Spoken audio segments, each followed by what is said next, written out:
To episode 62 of Canes Local. This week we'll hit on the lineup for the Canes heading into the playoffs around the league and much more coming up next.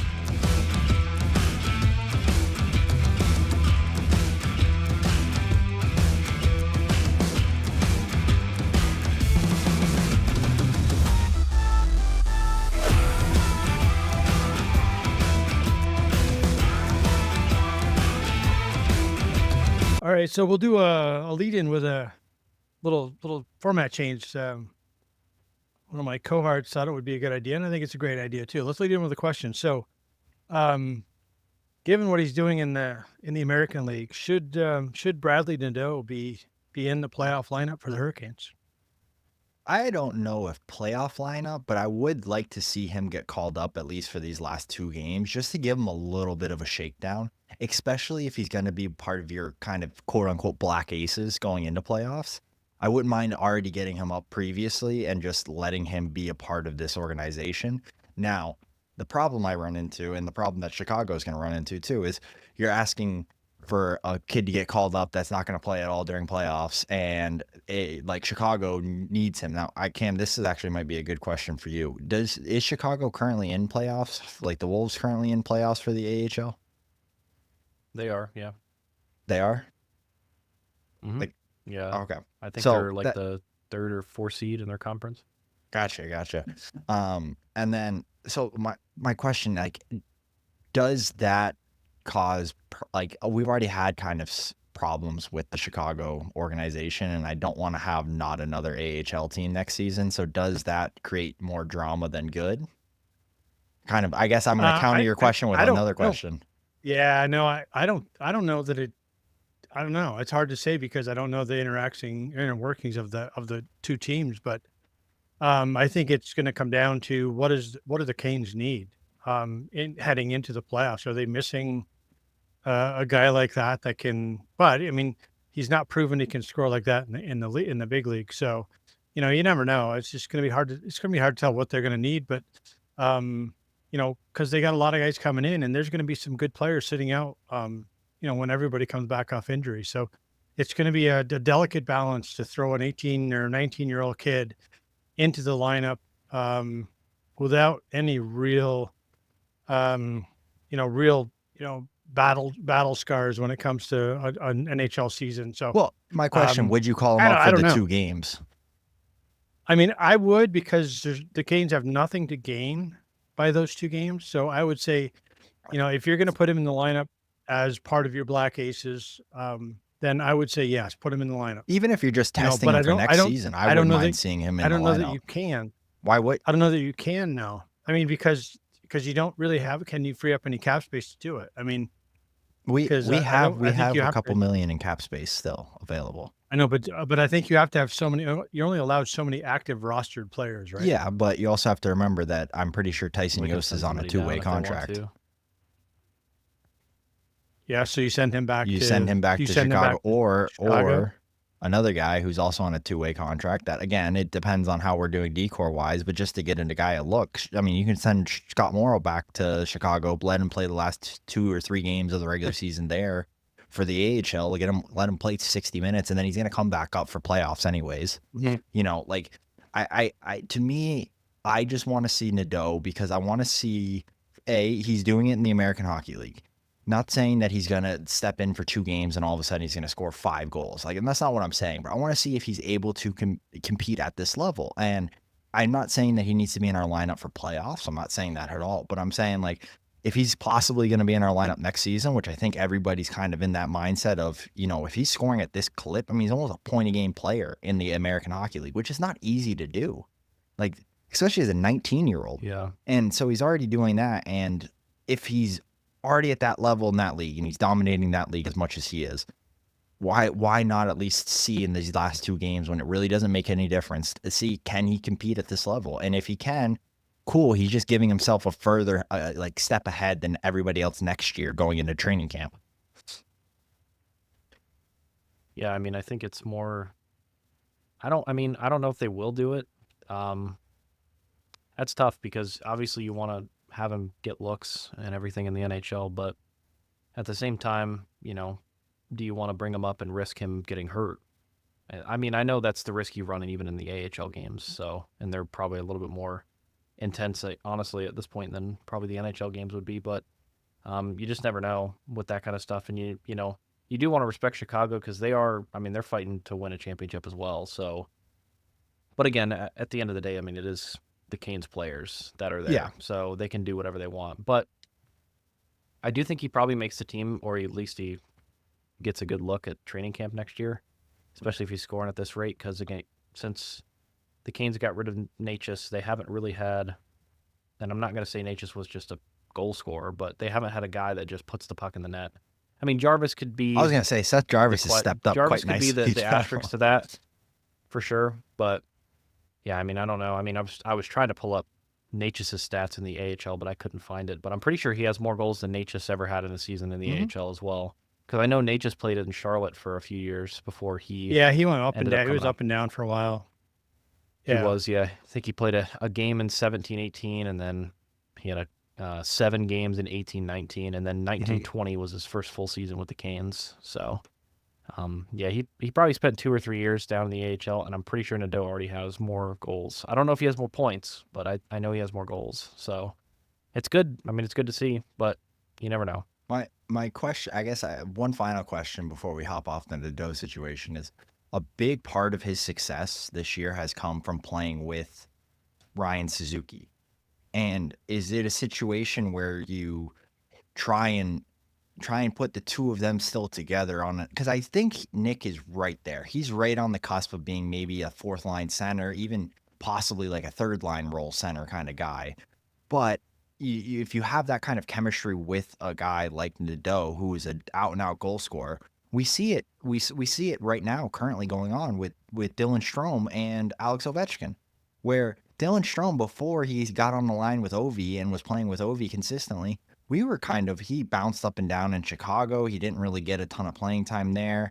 And then he got shipped over to Washington and then kind of started a little slow. And then it was all of a sudden he got put on a line with Ovi. Now he's a 70-point guy in the NHL. And it's like, okay, he knows how to get the puck to the right guy.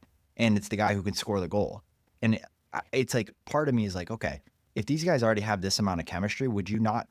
I would give them a heavy look next season going into the training camp and being like, you two guys, if Nadeau makes it, I'm taking a heavy look at making sure Ryan Suzuki is in that lineup as well too, to make just at least to give it a test run.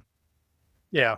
Yeah, I think maybe next year. I think you don't bring them both up this year. I don't think we've No. already seen Ryan, and I think I mean, he's a good player. And I think he's shown that he can perform. He's a But playmaker out and out. He's not a goal scorer. He's not a yeah, shooter. So when he came up into our no, lineup, it's one of those things that we have enough playmakers right now. we have enough of We those. have Yeah. enough of those guys. So it's like Yep. but he works so well with the goal scorer. And then like we look at it like Aho. Aho is he's a really good playmaker, but Aho can't play with everybody. I've come to that conclusion that there's certain guys that fit Aho's play style and there's certain guys that don't. And so I'm worried that if Nadeau were to come in, does he fit with that play style of playing alongside a Sebastian Aho, or is he going to fit with somebody else? Like, where does he fit in that lineup? But with a kid that can score as easy as he does, like he genuinely makes it look easy. Because it's not just one-time power play goals, or it's not just he's scoring these short side off the rush, just coming down and short side corner, like it's a goal scorer's goal, like a David Pastrnak-esque goal, or like Alex Ovechkin-esque goal outside of when he's in his office. But it's like those top end goal scorers can score from any location, and he has that within him, and he's showing it right now. The coolest thing with him is since coming back from the World Junior Championship, he had 6 goals going into the World Junior Championship. Since the World Junior Championship, he has had 24 goals in 41 games. So something clicked with him after that tournament, and all of a sudden it's like that's like I just went completely off track in my own mind. But anyway, that's what's most exciting with him is it's like it's all of a sudden it's been a progression, and the progression has continuously gotten better. I think he's got 2 goals in his last 4 games or something like that. Now he's been like lighting the world on fire as of late. So like I'm really excited to see where he goes. But Yeah. Yeah, I know. I am too. I mean, I love the player. I mean, he's a good player. It's just the only thing that worries me about I mean, goal scorer, he's got all the attributes. The only thing that worries me is that our lineup seems to be getting a little bit smaller if we keep doing that. I know. And I think that's the one thing that worries me, because you got Blake and you got Jarvis and now you add a guy like Nadeau who's not a big kid right now. I mean, I don't think He's I 6 don't think foot. he's 5'10". Is he 6 He's feet? I yeah, he's didn't 6 know if he's foot. close to He's that. 6 foot, but he's Like, 172 or something. He's a so string he's bean. really He's small. he's definitely skinnier. he's gotta get some weight to him But and some to be fair, they also said that all about Patty Kane growing up. Patrick Kane was a prolific goal scorer his entire no, career and I always get it. I get undersized. it.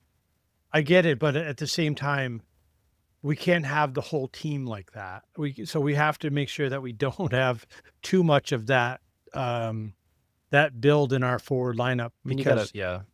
I mean it's Sorry, just going to be He's tough. I mean, don't get me 5'11", wrong. 5'11". Sorry, Don't he's get 1 inch hey, off don't 6 get me foot. wrong. Don't get me wrong. I mean, Blake is a freak when it comes to his board work. He's just so good on the boards. He's so good with the puck. But eventually you got to have a little bit of weight behind you because I saw him get bounced around by Tanev in the Maple Leaf game, and so he does have that negative to his game that he can get and will get bounced around when he comes up against really elite level defensemen or good defensemen that play really strong defensive hockey. So that's the only thing that worries me about Nadeau. I mean, he can obviously his stats are his stats, and he can score, and he probably will score in the NHL. It's just a matter of do we have the right, to your point, Kyle, do we have the right guy that can play alongside him that can allow him to have that degree of freedom that he has in the American League? Yeah. I think a bigger point to that is, yes, we are getting smaller, but we're adding big pieces around. Like Morrow, he's a defenseman, but he's 6'2". I think he's 6'2" or 6'3". Nikishin's 6'4". We added Carrier in the offseason. He's 6'2". We added Robinson in the offseason. He's 6 foot plus. Stahl is probably going to come back for another season. He's another 6 foot plus guy. We got Dad's choking over here. But That's right. the only thing we genuinely are missing, I think, is while I think we desperately need a goal scorer, and I think Nadeau can add that piece, we're just missing a big winger that's actually productive as well too. Yeah. And as bad as it is to say, Svechnikov needs to be that guy, and he just isn't that guy right now. So I don't know if it's a situation where he's just not had his luck here in Carolina and he has to move on in order to kind of get that, or if it's a mental roadblock with him, or I don't know what it is. But as of right now, he just needs to play physical. He needs to play his game, and he's just so. I think he's worried about getting hurt again, quite honestly. And I think that's the biggest thing with him. You saw glimmers of it yesterday in the Toronto game. He was running. I mean, he ran a couple of guys, but it wasn't consistent. but it wasn't. that's what I was going to say. Outside of that, he was invisible the rest of the game. It's Right. not like No, I know. Yeah. I agree. I want him to be physical. I really do. I want him to play a physical game, sure. But if all he's going to bring is physicality, then I would rather not have him, because there's still a lot of upside to. I feel like teams around the league would still take an interest in getting him. So I just like, is there a point where he's too old to trade for anything valuable, where like I feel like he's getting to that point where he's now starting to hit the quote unquote prime portions of his career? Is a team going to be willing to give up anything major for him as of right now? I don't think so, but he's not doing anything here in Carolina as of right now. And it's becoming more and more frustrating to watch, because I've always wanted him to be big and powerful, and he had a year where he was actually doing it, and then he gets hurt, and then he gets hurt again, and then he gets hurt again. Yeah. And now he just doesn't want to play in any sort of area where he's going to get goals, and he's willing to kind of risk it for the biscuit and getting the possibility of getting hurt. The other thing that irritates me beyond belief with him, he's got one of the better shots on the team, and he refuses to shoot the damn puck. I don't get it. He had a play last night. It was a backdoor. It was like a backdoor 2-on-1 with Taylor Hall. Taylor Hall drops it to him. He's wide open in the top of the slot, and he tries to feed it to Hall on the goal line. I'm like, what are you doing? What are we doing? Shoot the puck. You have an elite shot, and yet you are scared to use it, and I don't get it. Yeah, I don't know. I mean, I think he's just struggling to find. I mean, and we even saw it coming back from his first injury too. Like even the beginning of last year, before he got his other injury, it takes him probably 10 games really to ramp up, which He's is a lot. played 30 but games now since his last injury. I don't know if he's played 30. Well, but since he the was. last I mean, he major was just one. out again. Yeah, he like was out for 2 3 weeks. games. So that's what I mean, though. You get into the rhythm and then you get out of the rhythm. You get into the rhythm, then you get out of it. So I don't know if it's just been an injury thing, but I'm hoping that, assuming the Canes can, get through New Jersey, that he'll be kind of ramping up, and obviously the intensity changes with playoffs too. So who knows? Maybe at this point again, it's kind of a symptom of the team where they're all checked trying out, to ready find a for... way to. Yeah, they're trying to find a way to get ready. They're trying to manufacture something that isn't there. Yeah, It's hard. It's hard to manufacture urgency. It's really hard. Right. So Right. I've been trying to figure that out over the last handful of games. Is that since we clinched and you know, are the guys?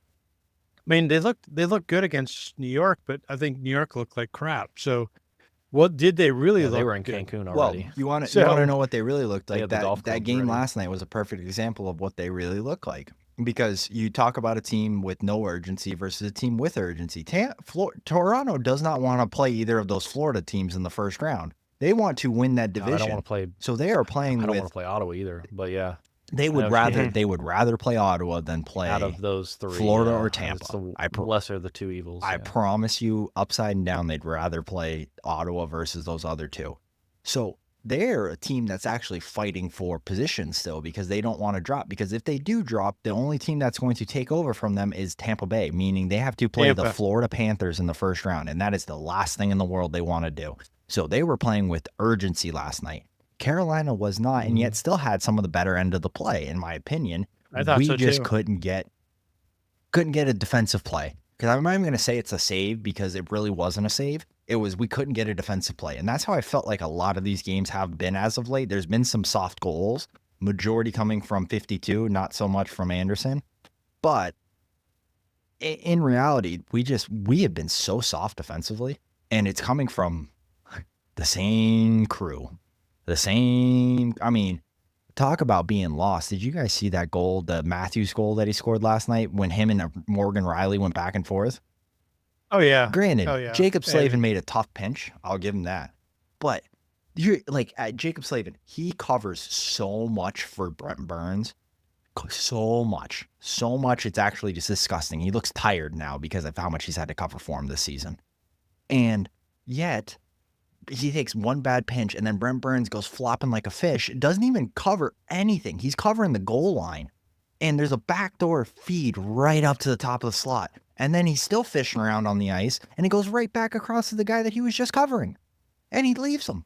I'm just like, why is he playing as much as he is? I get why he's playing because Rod has a agenda of making sure that, he's a veteran guy. He's done his dues. Rod respects the hell out of that. And he doesn't want to be the reason why he ruins the Iron Man streak because he saw the backlash that Tortorella got when he ruined Yandel's Iron Man streak.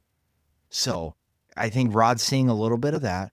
But at the end of the day, Rod, you don't have to play the guy 25 minutes a night. You don't bottom line. Yeah. You don't have to play him 25 minutes a night. They switched the lines at the end in the third period of last game too. They had Walker with Slavin, and then they had Morrow with Burns, which Morrow and Burns I don't think is a great combo either. But I think that's But part I think of that's just testing, and as far as I'm concerned. yeah, just they're trying to kind of feel it out. But I won't hang that goal wholly on Burns yesterday. I mean, Carrier went. I don't know where he was going. Yeah, there was a and couple then mistakes. Hall was the same way. Everybody was on their knee. All 3 guys that were in front of the net were on their knees praying that the puck hit them at some point. But my issue is that Burns. All 3 of those guys are at fault.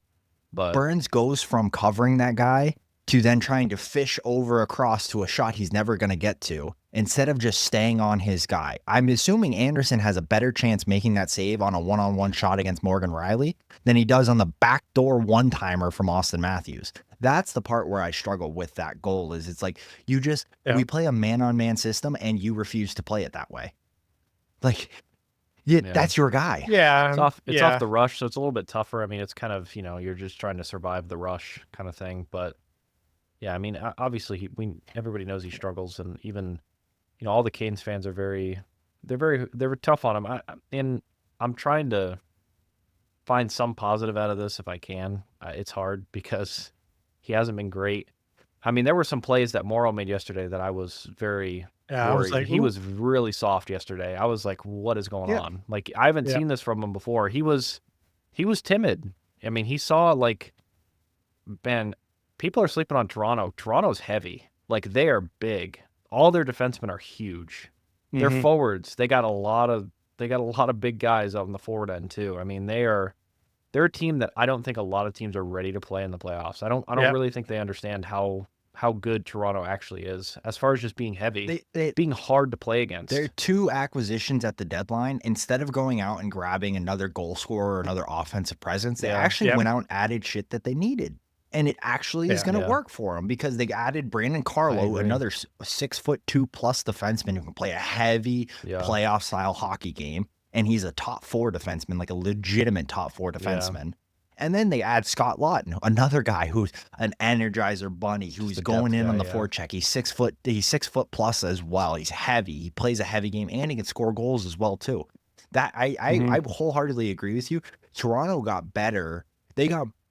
They did more at this deadline than they've done any previous deadline to actually fix holes inside of their lineup. And I think that has a massive part to do with they have a new GM now. Like they're not And a new running coach. with Dubas anymore. Or Dubas who Yeah. is just kind of adding offense. He's like, oh, if we score enough goals, we're fine. That doesn't work in playoffs. You bring in a guy Yeah. like Yeah. Yeah. bring in a guy like Tree Living who knows what the hell he's doing, and he adds weight and he adds size to the lineup. Even Carolina did. Yeah, we added Stankoven instead of Miko, but then we go and add Jankowski. That's a big dude. Like he's a big forward. Yeah, I Yeah. think the bigger the bigger ad for me for Toronto. And I didn't realize how good he was. And I legitimately watched him almost the whole game when he was I on know the who you're ice. talking about. Yeah. He played a Because I watched lot him too. too. And Chris Tanev Yeah. is, I think he's absolutely an animal. He's He's so so good underrated. defensively. He He is is so good good. defensively. If they were to, from a defensive side of the puck, doesn't have a lot of No. upside from the offensive side, but defensively, he is unbelievably good. And I think that for me, and I don't know if they picked him up at the trade No, deadline he or was got him he this was in the season. offseason. Got him He's in a free- he's a Tree Living He's guy. off-season free agent. he So, was but off-season, yeah, from Dallas. he is by far for my book, for my bet and my money, he was the best pickup they got in the offseason Well- then because he is really, really, really good. Another thing. Guess who was his GM for 4 or 5 years in Calgary? Brad Tree Living. No, I He know, knew I exactly know, what he I was know. getting out of him. Like he knew Yeah. the second he was picking him up, he's like, I know what I'm getting. Like that's but Yeah. I agree with you wholeheartedly. That was a great addition to their lineup. The only thing that I still struggle with is can they produce offense in the playoffs? Because for some reason that offense seems to dry up. The well dries up Yep. significantly when the game gets a little bit tougher. Guys like Matthews and Marner and Willie Nylander tend to go kind of non-existent in playoffs. Matthews And does for sure. they have to show up. I'd argue Marner does more than Matthews. Willie Nylander is the lesser of the 3 evils. He does typically Yeah. produce in playoffs, but like Matthews struggles to produce. Marner always is like a ghost in playoffs, which has always been the hindrance point of where Toronto fans have like disliked him because he's a monster in the regular season, and then playoff time comes around and he just can't do it when the game is that tight. Now, granted, he showed something different inside of that Four Nations tournament, which I think is going to hopefully help him just naturally. But yeah, Toronto's definitely a good team. Before we do hop over to the other teams, let's look at Carolina's lineup though, just going into playoffs on who we would have kind of in our lineup versus out of our lineup, because we have a plethora of players at this point. Now, this is who we would have in our lineup. Never going to happen with Rod. So I want to put our lineups together and then what we think Rod will actually do, because the decor is going to look entirely different on our lineup versus Rod's lineup. So, who would be your first line? I'm presuming I know the answer to this. Yeah, I mean, it's the same Yeah. line that's been. I think it's the first same line. I lineup don't we think have you now. change it. Yeah.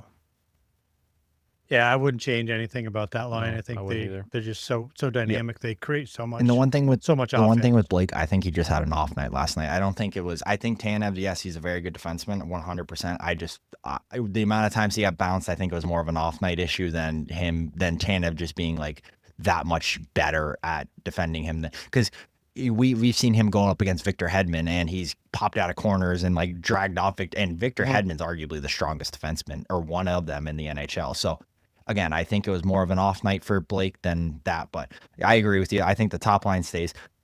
If KK's healthy, is he your second line center still? Yeah. He's mine. Yeah. Well, out of, Yeah. I mean, Christ, who else do we have? Roslovic, Stahl. Yeah, Roslovic is going to be my guy that's scratched. I so, agree. yeah, he's Roslovic Yeah. scratch for me. Him and Yost are the scratches. I know we're not there yet, but the second line is probably Kokoniemi. I would probably put Svech and Kokoniemi together. I would keep those two together. I like them together, and then they need somebody on that line that's going to be able to, honestly, unless you put, I mean, you could put Stankoven on that line and drop Svech to the like the Stahl, Martinuk, Svech line. That line's not terrible. And then move Carrier up with Kokoniemi and Stankoven. I don't hate I'm keeping that line Taylor either. Hall right there. Oh, I forget about Yeah, him. Sorry. Taylor Yeah, Hall's Taylor staying on Hall. my second Sorry. line. Yeah. Yes, he is. I agree. Taylor Hall, and then on my He's other there. side, I agree with you. I'm putting Logan Stankoven. I think he's earned it way more than Yeah. Svechnikov has, and then it also adds a Oh, I righty think into so that too. lineup as well too. At this point, yeah, I agree. Or, I mean, yeah, that's true. What we want right now. But this Yeah, is what we that's want. This isn't what Rod's going to Yep. do. So we'll go to Rod's Yep. lineup because we can kind of probably tell you Rod's lineup going into playoffs. Mm-hmm. I can tell you right off the top of my head exactly what the four lines are going to look like. My Probably, third yeah. line, maybe this is a little bit different from you guys, but I want to bring back the Stahl, Carrier, Martinuk line. Because I think that's a really heavy line that we're going to need in playoffs. They're not going to be an offensive producer, but we're going to rely on the other three lines to do a lot of the offensive heavy lifting. This is a line that you can kind of throw out at any given time during any given game, and you're going to know you're going to get a strong defensive heavy Yeah, aspect. whether they're playing the top, the first, second, third line, Doesn't matter. They're gonna put minutes. And I think in, it's going to they're help be us defensively significantly on the responsible. road too, because again, you can kind of roll that Yeah. line more consistently than you other lines, and you know what you're going to get out of them. You're going to get pretty consistent play out of those three guys. So I really like that avenue of going Stahl, Martinuk, and Carrier all on the same line. Now, I know I just said I didn't want three of the same hands on the same line. I know this is three lefties, but this one works for me because it's not a scoring line. This isn't our scoring line. This is our checking line. Like, this is an out-and-out checking line for us. Yeah. Yeah. No, I agree. I don't disagree with that lineup. That line at all. And then I'm with you, Cam. My fourth line is Jankowski, Robinson, and Svech. Yeah. Or honestly, I mean, probably Jankowski, Robinson, and Roslovic. Okay.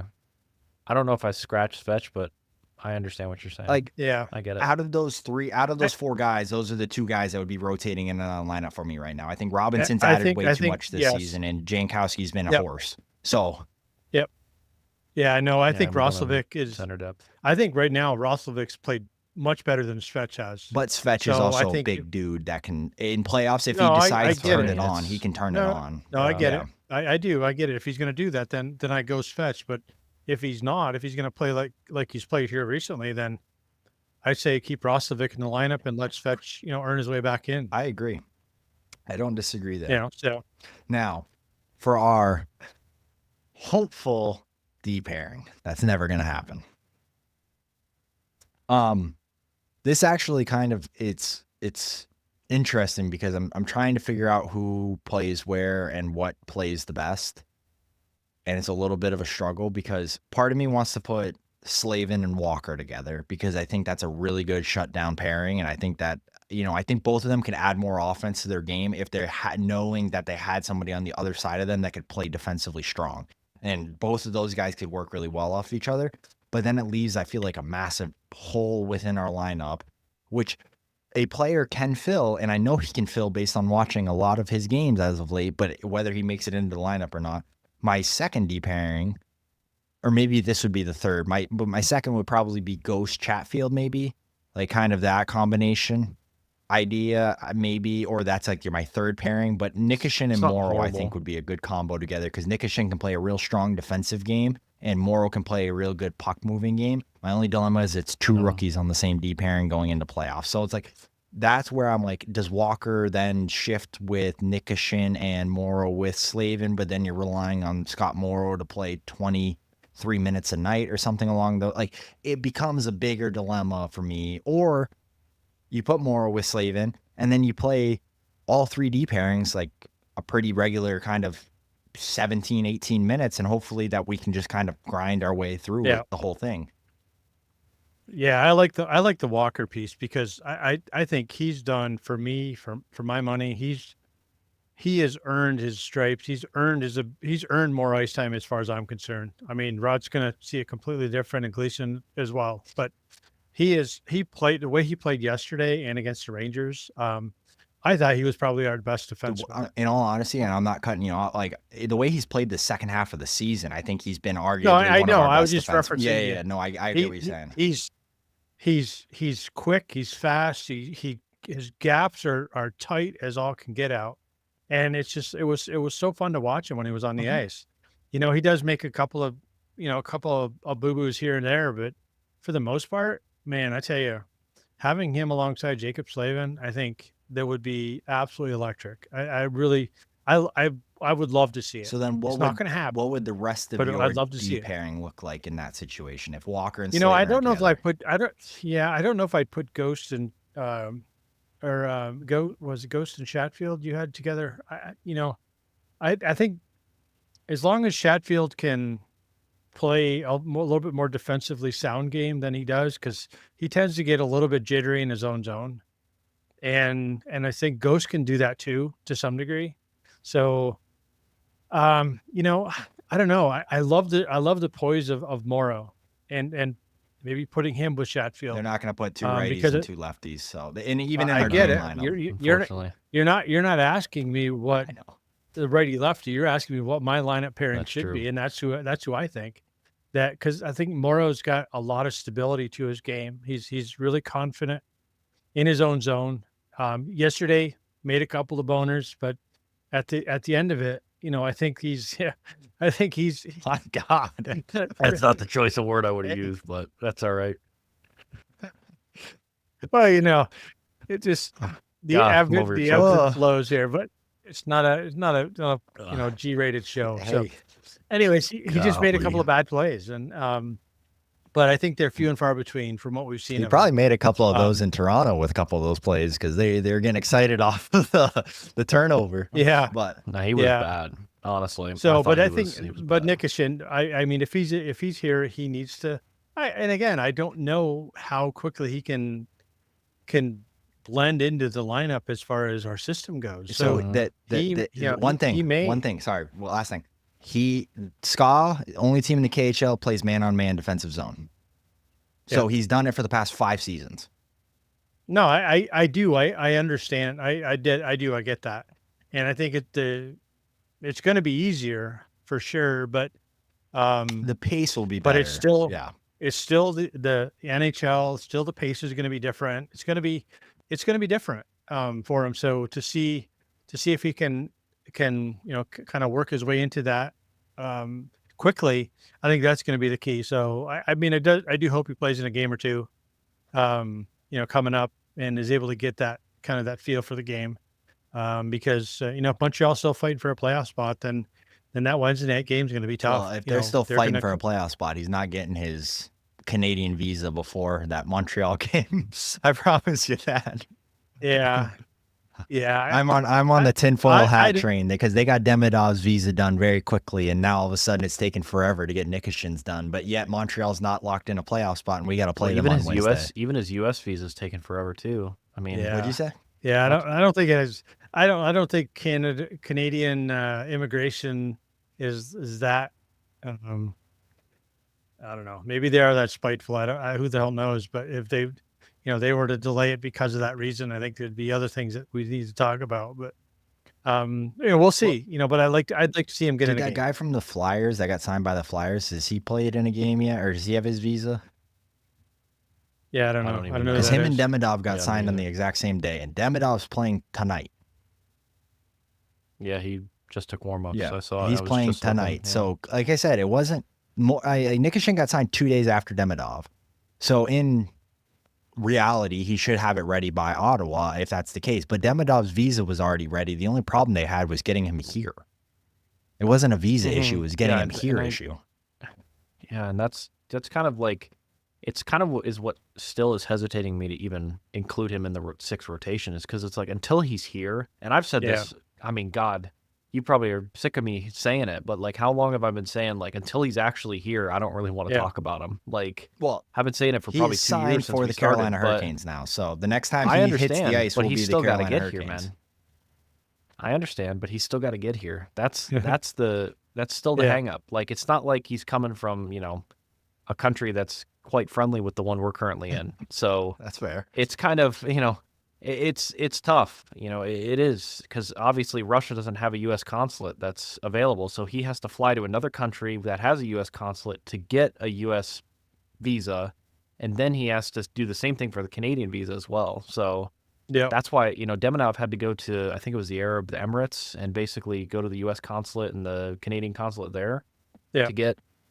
I don't know if he has his U.S. visa yet. I know he has his Canadian one because they're playing at home the rest of the season for now. I'm assuming he's working on the U.S. one, but it's just tough, man. It's tough. So for me, with that being the case, and again, I'm hanging this up on, if Nikishin is here, then obviously I would have him in the lineup. But assuming he's not, which I'm assuming he's not currently, because he's not in the lineup right now. So, Well, he could be here without unfortunately, I having a still think, visa and just not being eligible to play because he can't work technically. yeah, I mean, but then again, why is he not here yet? Anyway, I'm not going to get into that. But it's kind of, it's odd that it's odd kind of what they're doing with the line. They're kind of, they are kind of experimenting a little bit with the D Yeah. pairings, especially yesterday. They definitely kind of, threw everything at the wall, kind of was especially switching Walker and Burns. That was surprising. I didn't think they'd ever do that. I thought Burns would, his corpse, Slavin would be carrying his corpse on his back, basically, for the rest of the season. Yeah, and into I next know. year, however long they want to sign him for. Can I But put another I was surprised. tinfoil hat situation on my head? Whatever that is, sure, go ahead. It's like a throw the tinfoil. conspiracy theory type of thing. Okay. So my All right, I tinfoil hear you. hat here is Rod wants Burns out of the lineup, but doesn't want to ruin his Iron Man streak. And the only player that he can play with that he knows isn't going to be an absolute massive liability is Jacob Slavin. And knowing that, he has to play him as much as he wants to play Jacob Slavin. And then on top of that, I think that he wants to sit him, but he can't right now.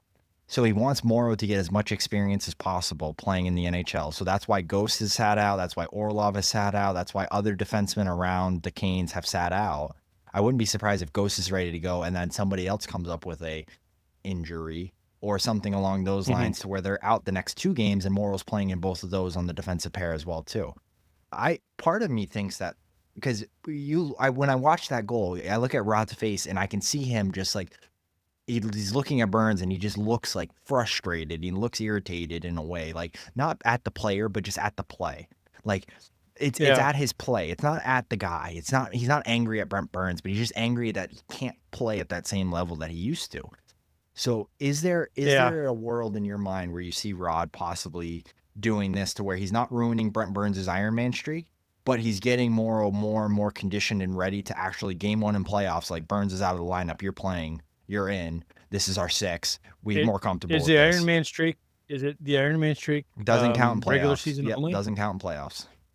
So then, then I think he there is an opportunity for him to come out of the lineup in the playoffs. I mean, so if that's the case, then let's hear if your theory holds water, because I agree with you. I think other guys deserve. I mean, I think Dmitry Orlov needs to be out of the lineup. I mean, he needs to be a scratch pretty much every night. Out of the 2 of them, who are you taking out He played first? okay yesterday. Orlov. Is it Orlov for you guys? I feel like it's It Burns is. for me. It is for me. No, The only I just- reason It's Orlov the for only me. reason I I don't say know. Burns. I don't know. Orlov has his games. Like yesterday, I don't think he played terrible. No, I think he's but- been progressively getting better since he came back from wherever his little I don't know about getting better, but injury bug. yesterday he played okay. better than terrible. Like, what was your saying that you Okay, used to yeah, say? but- You can what was it? You can polish a turd, but at the end of the day, it's still a turd. I mean, With it is. sprinkles Yeah, on you it. can put sprinkles on. No, I it's know. still a turd. But I get that, and again, the same thing is with Burns, and I understand that. But I think out of the two, I think you have a better shot probably of Burns playing better against the third or fourth line than you do Orlov. I agree. I don't know. I mean, you're caught between a rock and a hard place. I don't want either of them in the lineup, but I guess if you have to choose, the problem I have is that Brent Burns is dragging Jacob Slavin down. We look at what Jacob Slavin did in Four Nations when he had a comparable defenseman next to him, and he was the best defenseman at the tournament outside of Cale Makar, which Cale Makar is just a freak. and he was playing more minutes. He was playing more minutes, yes, but he was also he had Brock Faber as his No, D but partner. that's added to your point. Yeah, Yeah. that's what I'm saying. Is like he was able to be more productive, and he was playing more minutes because he had a he had a comparable competent D D partner. partner. So that's why part of me is Yeah. like, okay, Orlov, yes, he has his downfalls, he has his struggles, but Burns is not just hurting himself, he's hurting his D partner, and his D partner is arguably one of the best defensemen in the NHL. So if I'm taking if I can only have the option to take one of the two guys out of the lineup, I'm moving Orlov and Burns I'm moving Orlov and Chatfield as like my third pairing, more or less. They're probably getting the least amount of minutes, maybe. But I'm putting I'm putting somebody next to Slavin to allow him to actually play hockey and not have to play. It'd probably be Walker. I'm hoping.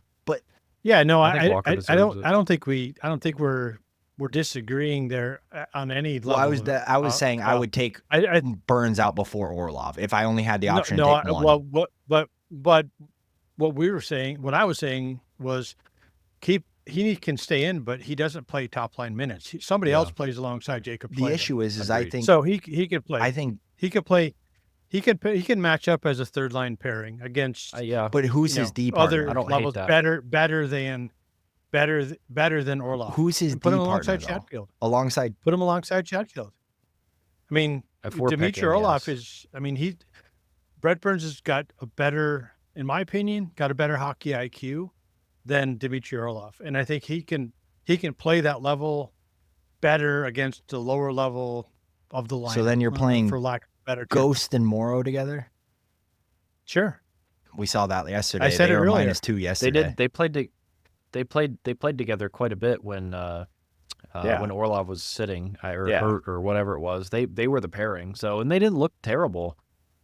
They No, really did. I just think mean, that's again. It's talk about defensive I know liabilities. it's tough that's though not, too. That's not up there for me. Yeah, I but, think Morrow. I mean, Morrow is a good At this offensive. point, it's all a liability. Morrow is a good offensive puck moving defenseman. I don't necessarily know he's the strongest defensive zone defenseman. He needs somebody, i.e., like a defensive. He could be. I think he could be But 100%. He's just really soft. His game right now is not Still. defensively, like he's not a defensive powerhouse. So you can't put him. But No, at he's the not- end of it, at He's the not end of it though, playing his Kyle. size. But at the end of it, everybody outside of Jacob Slavin is a defensive zone liability. Quite honestly, To an extent. other than maybe him, Sean him Walker. and Walker. Walker, yeah. and I would Every- argue. outside of that, everybody is. I would yeah, argue know. when I don't Chatfield's disagree. playing well, Chatfield, maybe. Chatfield. Yeah. Yeah, I mean, He hasn't he's played not well these bad, past but couple games. He's not played well, Yes. but I think for the most part, once you get past anybody without Slavin, it's a crapshoot. You know, who plays better together and who can feed and react off each other better, I think is the way you got to look at it, because defensively, they're none of them are superstars in the D zone. I would argue Sean So- Walker is. Well, I meant Slavin and Walker. So that's why earlier. I Outside of can't- Slavin, Walker, and in- possibly in my Chatfield. brain, I can't put the two of them together.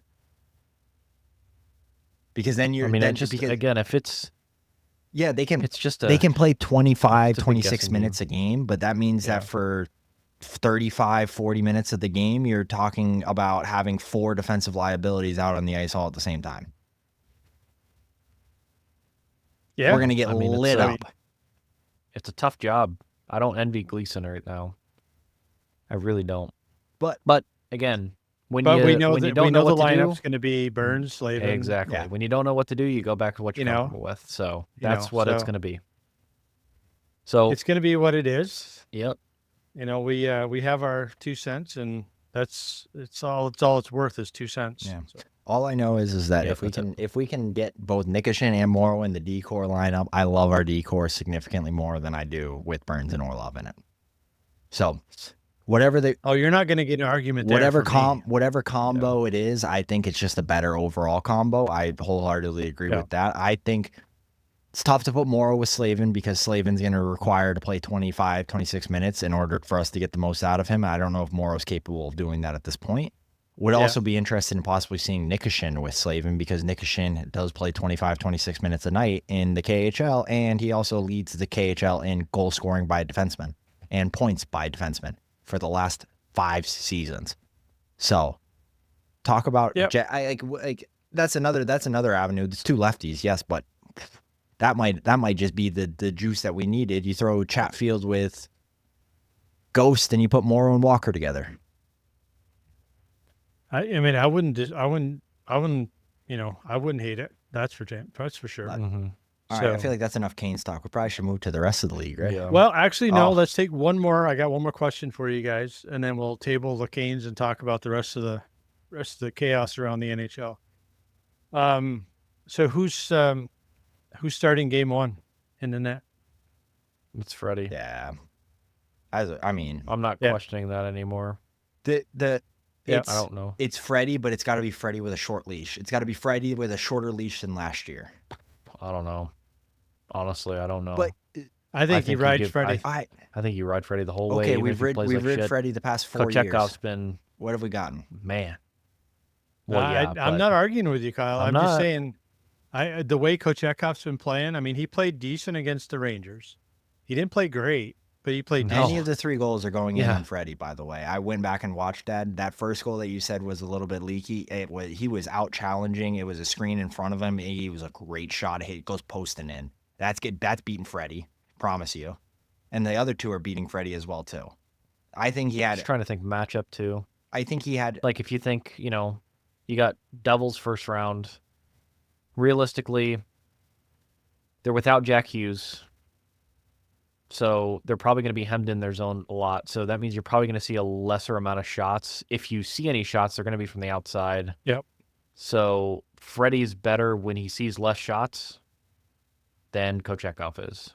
That's just the fact. Yeah, but if Kochekov sees less than 10 shots through 2 periods, he's letting in 5 in the third. I'm pretty sure each time we've played New Jersey, they've gotten 30+ shots on us. And they've had injury. Again, we played them with Jack. They've had injury troubles all year though. They've been missing guys all season. But Hughes and I think he's played and who's their centerman, the captain? He played both. No, Heischer was injured both games we played against them. No, he played in the one in Raleigh. He played the last 2 because we played them. I think we've played them 3 times. But he's been injured the last 2 games that we played against 4. them. We're 2-2. We're even in the season series. The home games won, so that bodes in favor to the Canes, obviously, because we have home ice advantage. Yeah, because we can't win on the freaking road. So.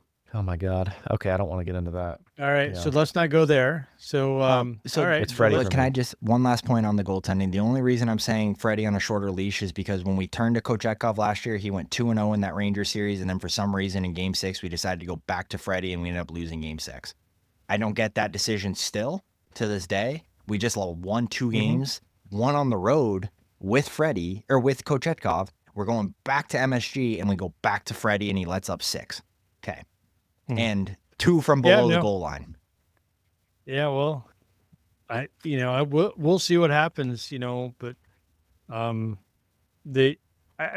give you a shorter leash for sure, but I definitely, Kochetkov has not done a lot here lately to warrant any kind of additional consideration, and Freddie does have a little bit of an off night. So I think it's going to be short, probably not as short as you think it's going to be, but I think it'll be shorter than, a mile rope, so to speak. So we'll see what happens. But, I hope, I hope Freddie plays lights out and he doesn't, allow the kid to come in the net. So that'll be, we're going to need one of those 2 guys to play outstanding between the pipes. Yep. We're going to need one of them or both of them for that matter, but we're going to need at least one to play Bob style goaltending. Yeah, they just need to. Yeah, exactly. So anyways, we'll let's jump off the Canes. Sorry for adding a little dynamic No, that there, was good. but we'll I like it. we'll talk about the rest of the league. It looks like pretty much everything except for the second wild card in the East is set. And the West Um, wild card is still not set. I think It's still not I think set. Calgary might actually Calgary's make it. still in it. They might. Yeah. So They won again last night, and so St. Louis and Minnesota are in that second 1 and 2 wild card. so Calgary right now Calgary may have jumped Calgary up right now because- can finish on 96 points. Minnesota has 1 game remaining at 95 points. St. Louis has 1 game remaining at 94 points. So Calgary has 2 games remaining. They're at 92 currently.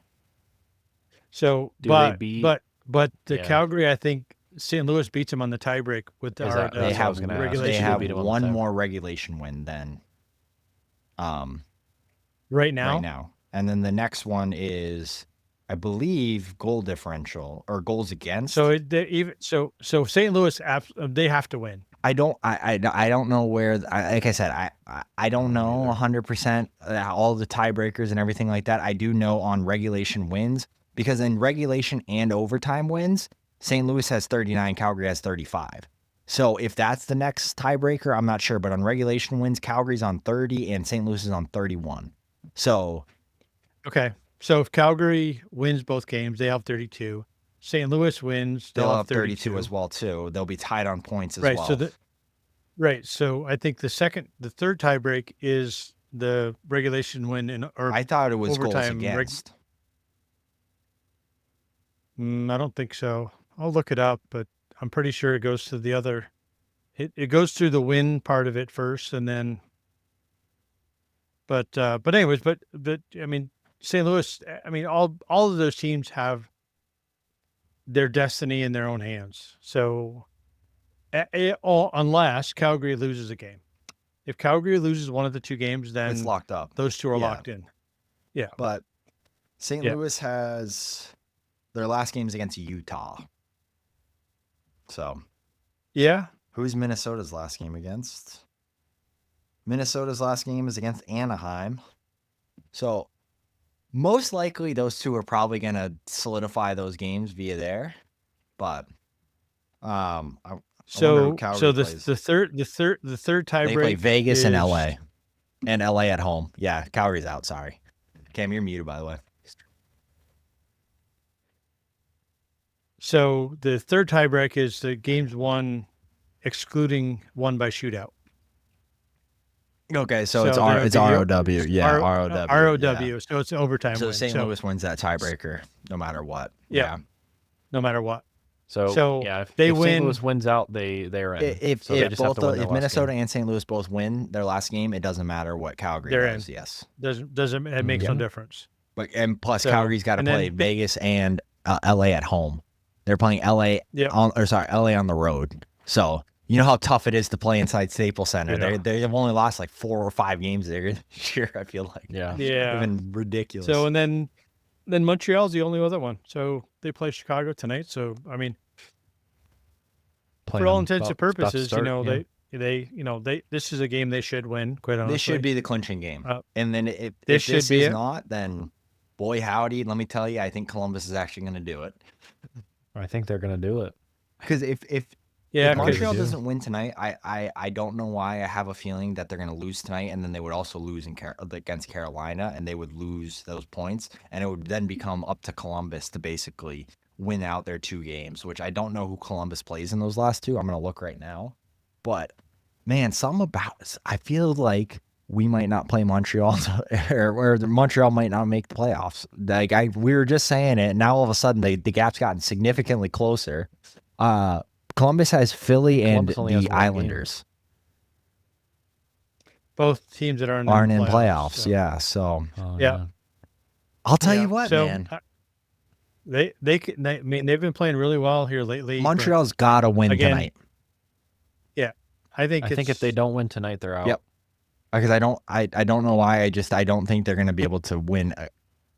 Yeah. The last time we went to the La Central Ball, where they lost 4-0. So I can't say that we're going to go in there and smoke them or anything like that. But Yeah. I feel like that Carolina is going to be ready to ramp up for playoffs, and they're going into that back-to-back. They just lost to Toronto. They're going to have a couple days rest, and then they're going to be traveling.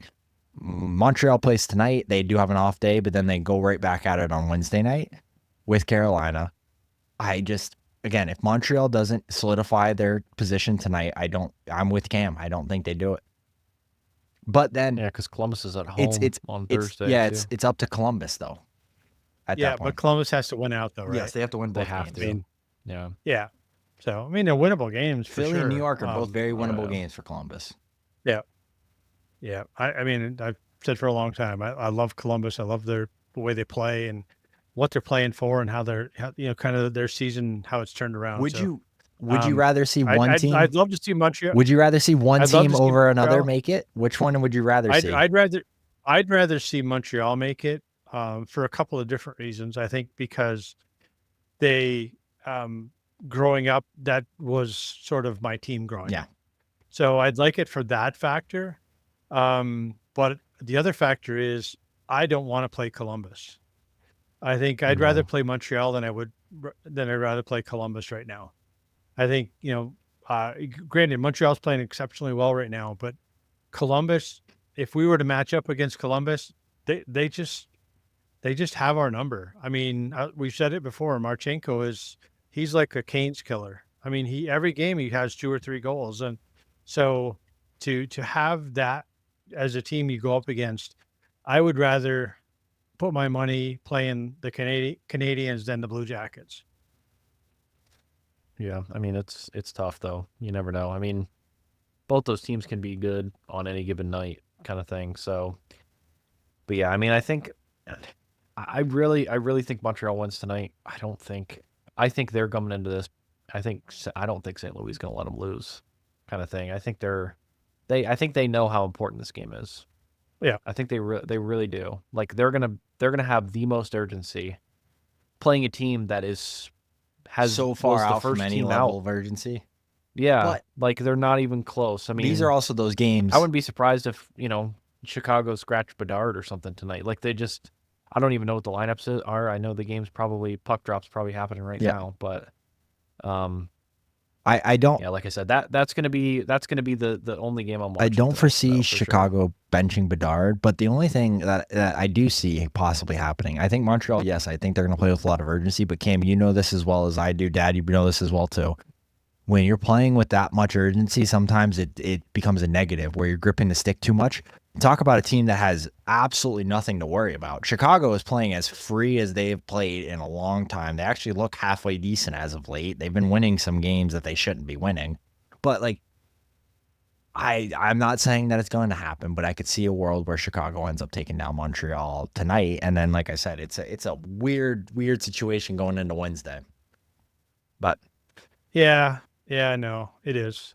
But Crazy that we're hey, the last week here. It's hey, crazy. that's what the playoffs are all about, and I fully expected it to be this way.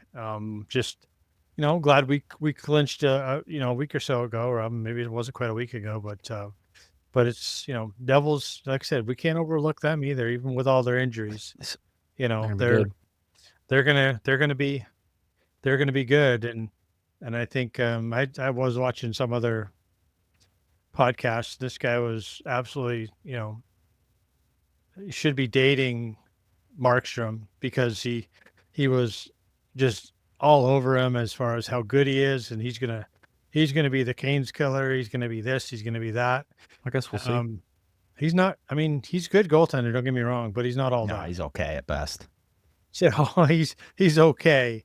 So I couldn't tell if this was a New Jersey guy or if it was just a guy that didn't really know what the hell he was talking about. But it was we'll see what happens. And but the rest of the league should be good series. I mean, the series are going to be, Dallas and Colorado. So, that's one final thing before we Could be hop a off. bloodbath. I'm going to take over this for a second. One final thing. We're going to do a way too quick or way too early preview of just a series, and then next week we'll go into a big deeper dive because we won't really have much to talk about going into kind of before the Canes start playoffs.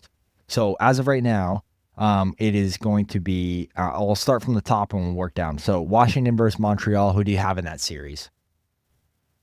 Montreal. Yeah, I mean, man, I don't know. I think it goes 7, but it's tough though because I saw Montreal play. Oh Christ, who did they play the other night? They only had like 9 shots on goal. I think it was Toronto. It They was. played Toronto. I mean, they got ran over. They were lucky to be in that game, but they played super, super defense, like Mhm. exquisite defense in their D zone. So I honestly, just because I don't want the Canes to play the Caps, I'll go Montreal too. Honestly, Yeah, I think I had originally Montreal lined up. I think I might go opposite. The only reason I'm saying it is just that Washington's got a lot of firepower up front. Not that Montreal can't cope. I just worry a little bit about their D core as a whole. I know Lane Hudson's an animal. Savard is a good defenseman, but is he a top 4? I think on a Stanley Cup winning team, he's probably a bottom 2 defenseman. Savard is, and he's playing top line minutes alongside Lane Hudson. And then you got, Arbor Xhekaj, who, and again, on a lot of other teams, is probably a middle or bottom 2 pairing guy who is just a physical presence, maybe even a 7th defenseman on teams, and he's playing on their normal 6 rotation.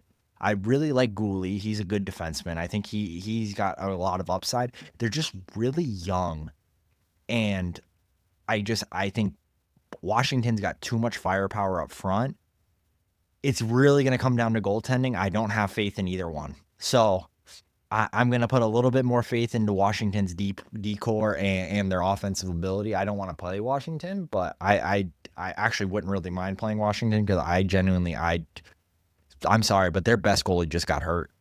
Like Logan Thompson was the better of the 2 goalies, and he got hurt. And now you're riding, Lindgren. And man, the last couple games, he's been lit up every game. I think his last 5 starts, he's let up 4+ goals every game. So it's tough to but then you look at Samuel Montembeault, and then that's another one where it's like, I'm not sure. I'm going to take Washington in that series. And then it'll be Carolina, New Jersey. I'm assuming we can all say it 1, 2, 3. Carolina's going to win that. Carolina. Okay, cool. Oh, okay. All right. Sorry. There. And then we will go Toronto versus Ottawa. The way Ottawa's Toronto. playing, but again, when I saw Toronto yesterday, I saw Toronto. I can't bet against against Toronto. Yeah, Toronto's going to be a problem really this good. year. They're a sleeper team that a lot of people are writing off. They are going to be good. Only thing They're that's gonna be this very series good. that I think can switch it is goaltending. I think Linus Ullmark is a way superior goaltender than Joseph Woll Yeah, is. he is. That's true. So that's the one part of the series where we've said it all the time. Goaltending wins you Whoever series. plays. So Linus Ullmark out of the 2, he's my number 1 in that series for sure. So I agree. I think I'm taking Ottawa for that whole reason. I just don't know if the goaltending holds up for Toronto. Okay. All right, Tampa versus Florida. Oh man, I got Tampa. This is going to be So do I don't know if actually. Tkachuk's going to be back. I don't know when Tkachuk's supposed to be back. I don't know either. So yeah, he hasn't played in the think- regular season game yet. I don't think he's playing tonight. So for that reason, without Tkachuk, it's over. Chalk it up. They're going to get bounced in the first round. I think Tampa takes that series. So do I. Tkachuk is a question for game 1, but should return during the first round. It's over. Mm. They don't win without Tkachuk. Yeah. He's that important to their team. Well, if he's going to come back in in the first, if he's not there game 1, but he's back game 2, I think this series is still probably a little bit more favored towards Florida, just because I think Florida is the bigger, badder, meaner team than Tampa Bay is, and I think the only thing that will kill Florida is if they but Tampa are too mean, too bad, and too physical, and they end up taking too many penalties, because that power play will kill you. But then again, I think it's Sergei Bobrovsky. I think the other thing too, that's what I mean, is Bob has to have a great series. He's got to be. He's got to be better than good. Vasilevsky. He's got to be somehow. better than Vasilevsky. The other thing too that I think is really going to help, Tampa, is they brought back a guy like Yanni Gourde. I think he's a 3rd-line centerman. He's a pest. And McDonough. And they brought back just guys that really He's the one. He's the one. are for me. they can He just is, man. they can He's annoy people the sleep shit on him. out of you. And I think that's what that's going to be I think that's going to be the biggest thing for me is how guys like that perform, and then who wins the battle in that. If Bob plays well, then hey, Florida's got a shot at it, but I'm still going Yeah, Tampa. I think I'm going Tampa as I am well too. too. I think Vasilevsky's yeah. better than Bobrovsky, so it's gonna come down to goaltending in that series. Yeah, I do too. I just a little bit more faith in, and I think Tampa's decor is significantly better than Florida's. I mean, significantly. When Seth Jones is your top two pairing, I'm sorry, sure he's okay. No. Yeah, that's true. Ekblad's out too. Ekblad's until hurt, game yeah. 2 or 3 of the series. No, he's not hurt. suspended. Oh, He's yeah. suspended for the drugs. or Oh yeah, the whatever, performance PEDs. Yeah, enhancing. how does that work? How do you only get a 20-game suspension for that? I don't know. That's a whole I different guess can it of worms was you get PED into. lights. I guess it wasn't the PED full light. Diet wasn't the full Peds. dose. I guess. All right, next series. I don't know. As of right now, it's listed Winnipeg versus St. Louis. You know, That's a tough I one, honestly man. think Winnipeg is overrated. I personally think they're over. They won the President's Trophy. I'm going to give them that. No doubt in my mind. But I think they're overrated, honestly. And I think if St. Louis, the way they've been playing here lately, I would take them over Winnipeg in the first round. I also think Winnipeg is very overrated. I don't think they lose to St. Louis, though. I think after last year, they got bounced in the first round by Colorado in 5 games. They are not losing this year. So, for me, I'm taking Winnipeg. Do I think they're overrated? They'll definitely lose in the second round, for sure. But I still think they're better than St. Yeah. Louis as a team. So, My whole question mark on this series is Nikolai Ehlers out? He was injured in the last game, did not return to the game. And true. if he's out, man, I'll tell you what, it's going to come down to strictly goaltending. And if Hellebuck can do it in playoffs, because we know for sure Mr. Binnington can. When the lights get bright, Binnington gets better. Now, can Connor Hellebuck answer the he bell? does. If Connor Hellebuck can answer the bell, I'm taking Winnipeg. But if not, then it's going to be Jordan Binnington. But I want to see, I'm not going to really, I'm going to say Winnipeg. But if Nikolai Ehlers is out, I'm not taking Winnipeg. All right, next series, Dallas, Colorado. Colorado. Montreal's up 1-0. Demidov assist, first goal, first point in the NHL. I just saw it, yeah. I just saw it. Demidov already has an assist. He's going to be a Oh demon, boy, man. this guy's gonna be a I'm problem, worried. isn't he? I'm concerned. He's going to be a problem. People don't realize he's going to be a problem. But Colorado's tough. I saw somebody today, and it was really funny. I think I said it in the group, is that the Canes fans are praying for the good folks of Denver, Colorado, for a April form Martin Necas, because he has been a ghost the last couple weeks in their team. And people are like, what is going on? Why are we seeing this? What's happening? The world's ending. It's falling on my head. Well, hey, welcome to the wide world of He has Martin 2 Necas. points, 5-on-5 since the middle of March. Yeah, Welcome to Martin Necas, man. Welcome to Marty Necas. Marty Party, Yeah. baby. I love him. I think he's a great player. He's got a lot of high skill, very fast, but God, is he streaky. They need him hot. Yep. If he's not hot, I don't think Nate and Kale can really carry that team. Their goaltending is That's the bigger unproven. question mark. I'm for not me. going to say bad. I'm not going to say the goaltending's bad or good. I'm going to say unproven, because we don't know what Mackenzie Blackwood can do in the playoffs. We haven't seen him in the playoffs. So I'm going to leave that up in the air. I'm going to go with Dallas. I like Colorado, but at the end of the day, I think Dallas has too much firepower, too much depth. I like them better.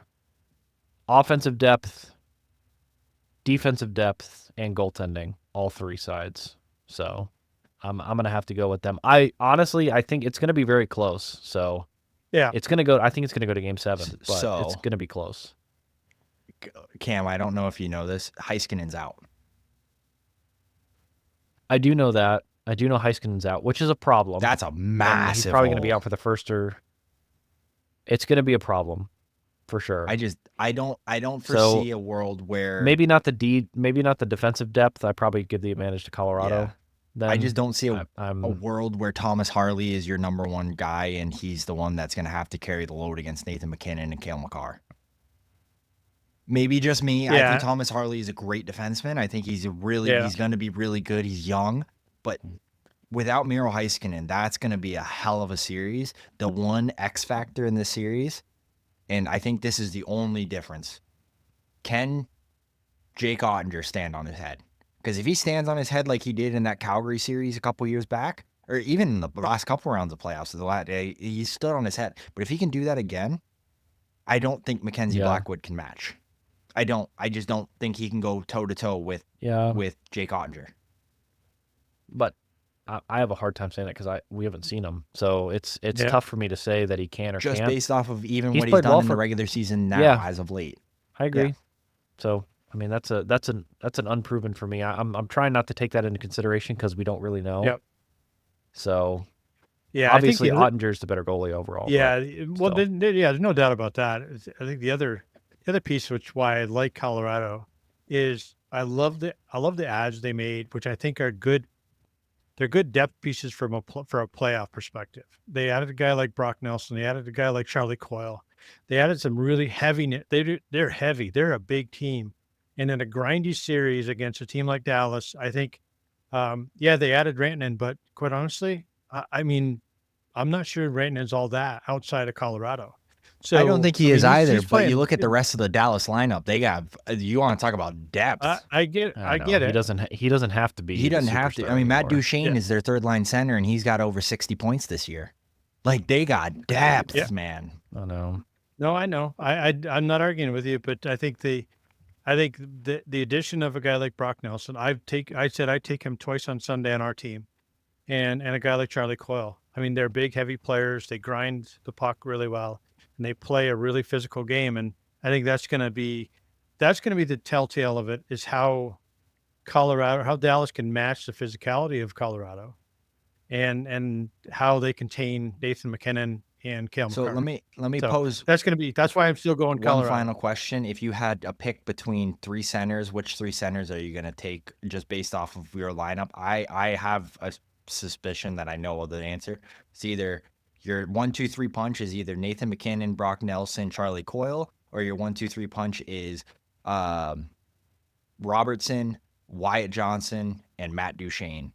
Who are you taking out of those three center depths? Because I think that's going to be another big piece to it, is who's deeper down the middle. And I don't know. I feel like Nate is so high end, but then I feel like Robinson and Johnson are like here, and then you get to like even maybe Duchene, and then it's like Nelson and Coyle. So it's like they got number one, but then Dallas has got the three, I would say, next best centers out of those six that I just named, and then Dallas has the other two. Mm-hmm. So it's like, would you take the one superstar top end talent and not have as good a 2-3 punch down the middle, or would you take a 1-2-3 punch that's arguably the hardest 1-2-3 punch to deal with in the NHL currently? You know, I tell you one thing, we'll find out, because you don't know. I mean, it's hard to predict anything like that. You could, I mean, Brock Nelson and Coyle could come off the rails and absolutely have an electric series. Just totally dominate those guys, so or they could do what they normally do in got- playoffs and average about 0.45 points per game. Yeah, so they have that grit, they have that experience. Guys like Robertson and Wyatt Johnson, they don't have that level of experience, I guess. I think I'll call it, Robertson from a has more playoff games grind played in perspective. playoffs than Nelson or than Coyle does. I would not know that to be the fact, but we'll have to check that. When But Coyle was in Minnesota, he didn't make playoffs. So it wasn't until Coyle was in Boston the last 4 seasons that he made playoffs. I'm pretty sure Robinson's made playoffs with Dallas the last 5 seasons, including a Stanley Cup final run in 2020. yeah, well, we'll fact check that one and get back to you on that one. But anyways, I still think that the size and heaviness of Colorado will overwhelm Dallas at some point, and it'll come down to, like you said, it'll come down to goaltending and who wins that battle. A lot of these series at this point probably come down to that anyway. Yeah. But you say it's important, and it is. It's the most important spot on the ice. You have to have a solid goaltender if you're going to do anything in the playoffs. All right, we'll hammer away the last 2 series, and then we'll get going because I want to watch this Montreal game. Vegas versus Minnesota. Vegas, Vegas, no doubt, and twice on Sunday. Minnesota's just too great, good. but Yeah, I mean, they're not Vegas. I don't know, man. my guy Eriksson Ek. I love that guy to death. Yeah. I think he's one of the most That's underrated true. Actually, players in the those NHL. guys are coming back, but I still think Him and They're Kaprizov. both back. I mean, Brodin is back. yeah. yes. I honestly think this one comes down to the D-core. I don't think Minnesota's as deep D-core wise as Vegas is, especially if Vegas has who's the guy that got hurt in Well, the Shea Four Theodore's back. Nations? Shea Theodore. Yeah. Yeah, he's back for sure. So if he's back, yeah, I don't know, man. Yeah. I think the forward core you could kind of throw in the air.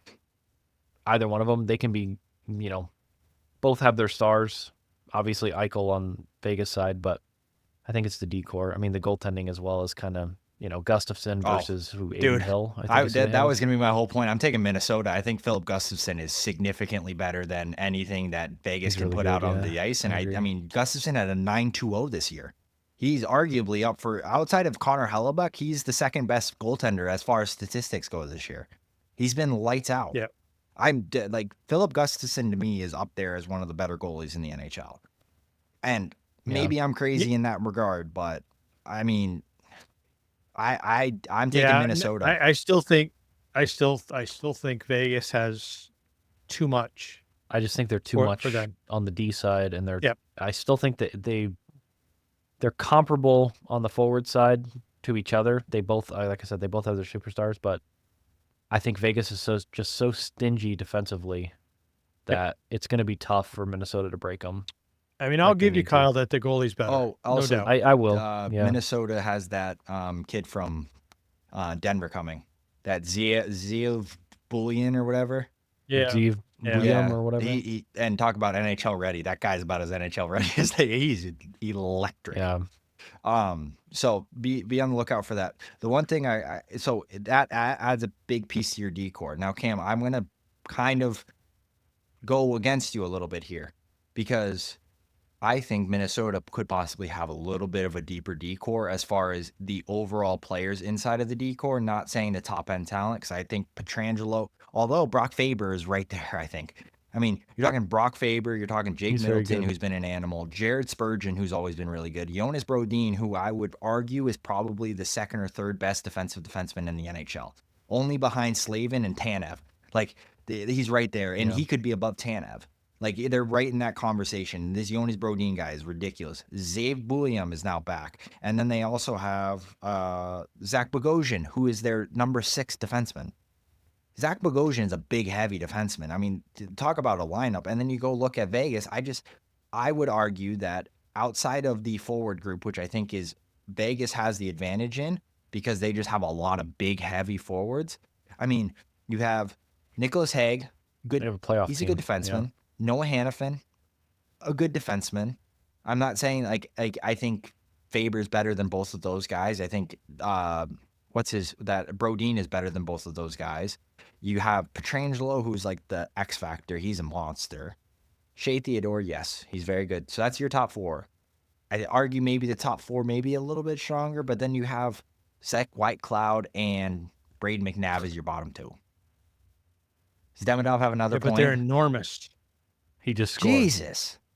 Dude, this guy's going to be an issue. This is going to be a problem. This guy's going to be a problem. This is going to be an issue. A very big problem. 2 points already. 2 points in less than 10 Anyway. minutes in the NHL. Now let's qualify this. They are playing Chicago.